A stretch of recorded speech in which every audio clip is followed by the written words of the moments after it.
Learners, UGC net December 2024 സൈക്കിളിലേക്ക് വേണ്ടിയിട്ടുള്ള exam dates announce ചെയ്തിട്ടുണ്ട് അല്ലേ? ജാനുവരി 2025 ആ ഒരു എക്സാം നമുക്ക് നടക്കുന്നുണ്ടാവുക. അപ്പോൾ ഈ ഒരു എക്സാമില് ഇനി ഒരു 30 ദിവസമാണ് നമുക്ക് പ്രിപ്പയർ ചെയ്യാനായിട്ട് കിട്ടുന്നുള്ളത് അല്ലെ?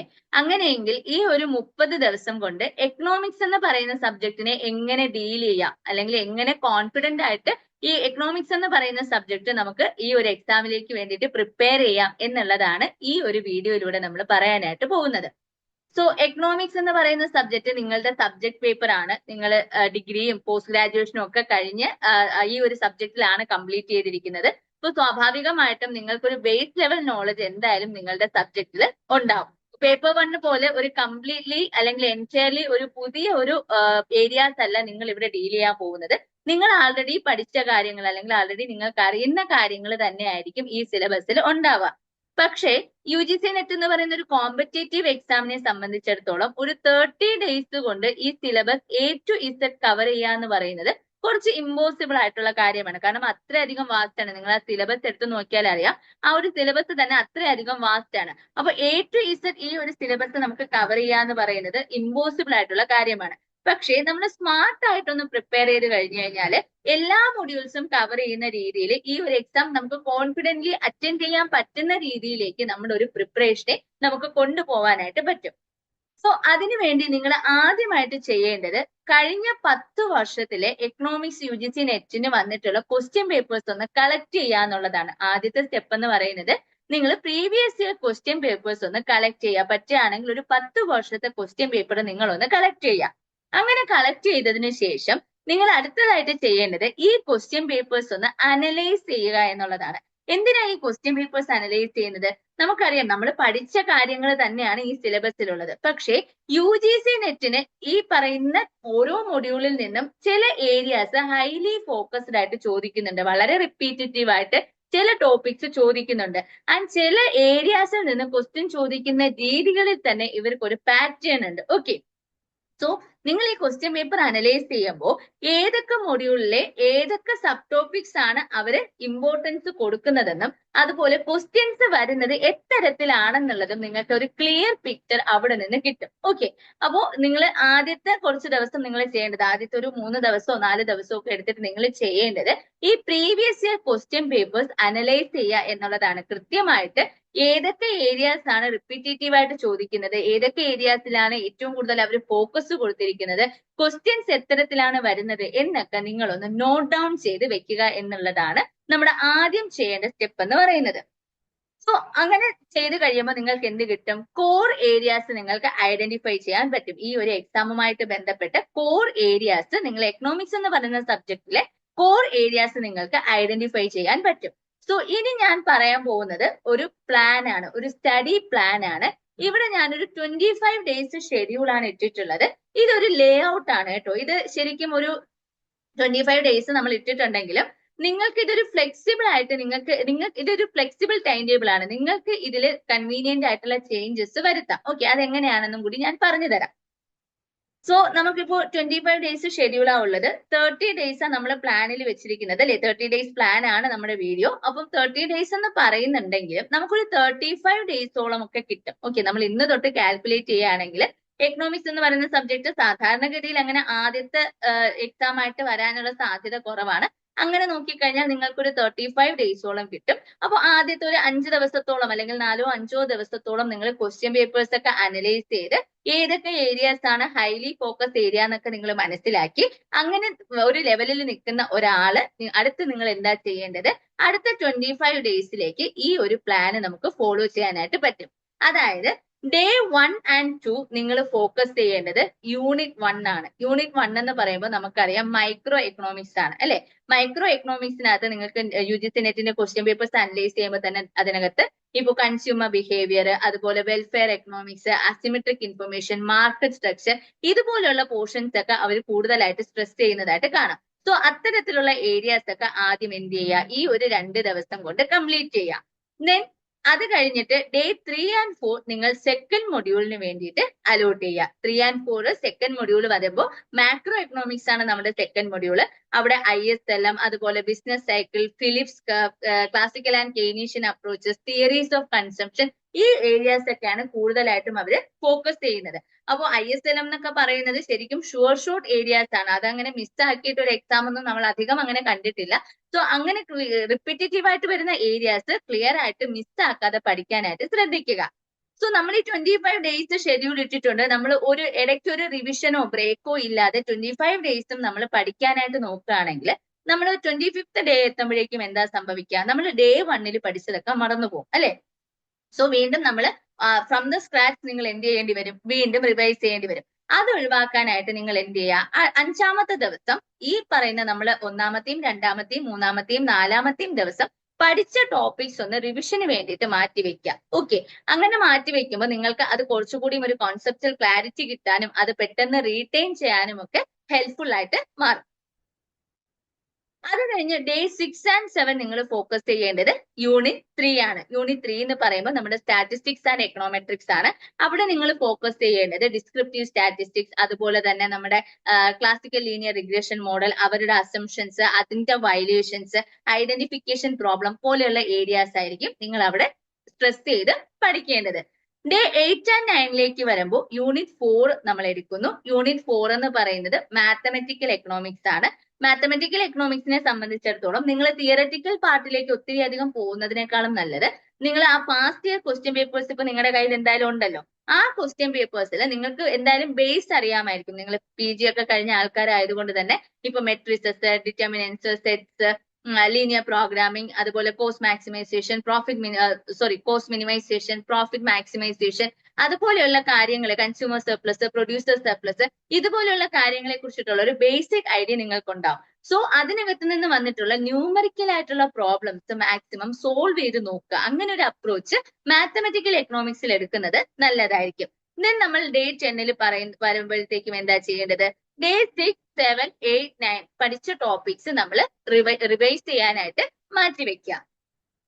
ദെൻ ഡേ 11 and 12 വരുമ്പോൾ യൂണിറ്റ് 5 ആണ്. യൂണിറ്റ് 5 എന്ന് പറയുന്നത് നമ്മുടെ ഇന്റർനാഷണൽ എക്കണോമിക്സ് ആണ്.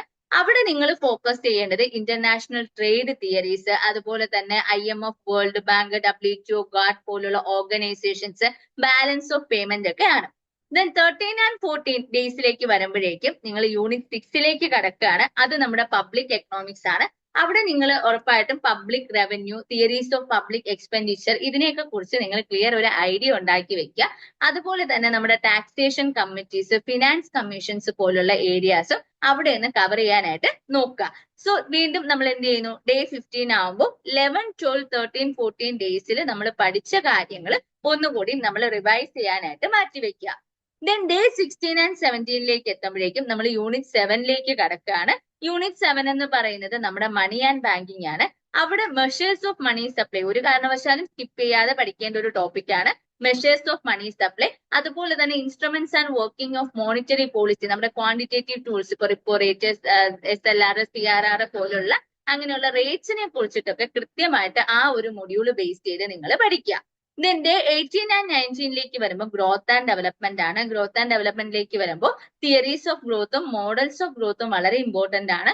അതുപോലെ തന്നെ indicators of economic development like നമ്മുടെ HDI, PQLI പോലുള്ള ഇൻഡിക്കേറ്റേഴ്സിനെ കുറിച്ചിട്ടും നിങ്ങൾ അവിടെ പഠിക്കുക. ദെൻ ഡേ 20 വരുമ്പോൾ വീണ്ടും എന്താണ്? 16, 17, 18, 19 ഡേയ്സിൽ പഠിച്ച കാര്യങ്ങൾ നിങ്ങളൊന്ന് റിവൈസ് ചെയ്യാം. ഡേ 21 and 22 വരുമ്പോഴേക്കും നമ്മൾ യൂണിറ്റ് 9 എത്തിക്കഴിഞ്ഞു. യൂണിറ്റ് 9 എന്ന് പറയുന്നത് എൻവയോൺമെന്റൽ എക്കണോമിക്സ് ആണ്. അവിടെ നിങ്ങൾ കോസ്റ്റ് ബെനിഫിറ്റ് അനാലിസിസും അതുപോലെ തന്നെ നമ്മുടെ കൺസെപ്റ്റ് ഓഫ് മെഷർമെന്റ്, നമ്മുടെ ഫെർട്ടിലിറ്റി, മോർട്ടാലിറ്റി പോലുള്ള അങ്ങനെയുള്ള മെഷർമെന്റ് കോൺസെപ്റ്റ്സുകളും കൂടി നിങ്ങൾ എന്ത് ചെയ്യുക? അവിടെ ഒന്ന് ഫോക്കസ് ചെയ്യുക. ആൻഡ് ഡേ 23 and 24 വരുമ്പോൾ യൂണിറ്റ് 10 ആണ്.